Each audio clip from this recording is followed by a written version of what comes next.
আজকে যেটা বানাবো সেটা হচ্ছে ইটে কম চপ বেশি লাগবে আপনাদেরকে দেখতে।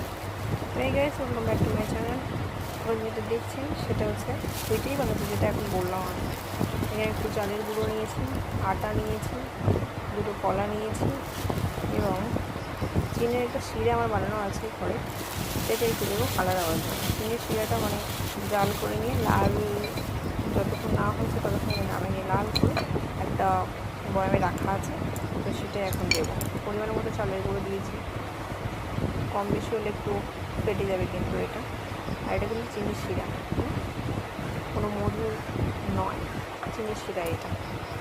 তো এখানে একটা জিনিস আমার একটু কম হয়ে গিয়েছিল, মানে ময়দা কিন্তু আমি দিতেই চাই, কিন্তু বাধ্য হয়ে আমাকে ময়দা দিতে হয়েছিল। কারণ প্রথম যেটা আমি ট্রাই করতে চাইছিলাম, এটা প্রথমবার করছি, তার কারণ এটা ময়দা দিয়েই করে। আমি চাইছিলাম ময়দা যদি না দিয়ে করা যায়, সেই চেষ্টাতেই ছিলাম আমি। তো এটা এখন রেডি করছে, সামান্য একটু নুনও দেওয়া যেতে পারে, যে যেমন মিষ্টি খাবে পরিমাণ, চিনির পরিমাণ বেশিও দিতে পারে, কমও দিতে পারে, সেটা তার ব্যাপার।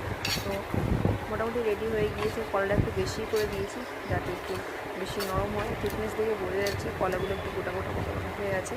হ্যাঁ, এটা প্রথম অবস্থায় দেবো। দেওয়ার পরেই মানে তেল তো আমি কড়াইয়ের মধ্যে বসিয়ে দিয়েছি, গ্যাসটা অন করে দিয়েছি।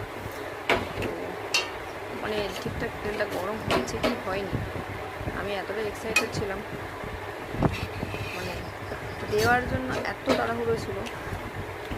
দেখছেন তেলের বুদবুদটাও ভালো করে কাটেনি। আমি তাকিয়েছি যে যদি হয় এটা খুব ভালোভাবে হলে আমি তর্ক করেই মনে দুটো কাজ আমি এনে দিতে বলছি যে আটা দিয়ে হয়তো বলছি, আর দুটো কাজ আমি এনে দিতে বলছি করবি। আপনারা নিজেরাই দেখতে পাবেন আটা দিয়ে কেমন একটা হয়েছিল। যদিও পরে ঠিকঠাক করেই করেছিলাম, সেটা বলার কথা না, আমি বেশি ধৈর্য ধরতে পারছিলাম না আর কি। তো বাধ্য হয়ে তেলের বুদবুদ কমছে না দেখে আমি বাধ্য হয়ে দিয়েছিলাম। দেওয়ার পরে দেখুন কেমন অবস্থা হয়েছে, কিছুটা ফুটে গিয়েছে। যেহেতু এটা আটা দিয়েছিলাম, ময়দা আমি একদম ইউজ করিনি বা সুজি একদম ইউজ করিনি, তার কারণে এটাই হয়েছিল। কোনোভাবেই উঠছিল না, নিচে ধরে ধরে যাচ্ছিলো, ফেটে গিয়েছিল। বুঝতে পারছি কেমন ছেড়ে ছেড়ে যাচ্ছে। এটা কলাটা বেশি দেওয়ার কারণ এবং ময়দাটা না দেওয়ার কারণ। তো তারপরে আমি বাধ্য হয়ে এটা যেহেতু উঠছিল না, আপনারা দেখেই বুঝতে পারবেন নিচে ধরে ধরে যাচ্ছে।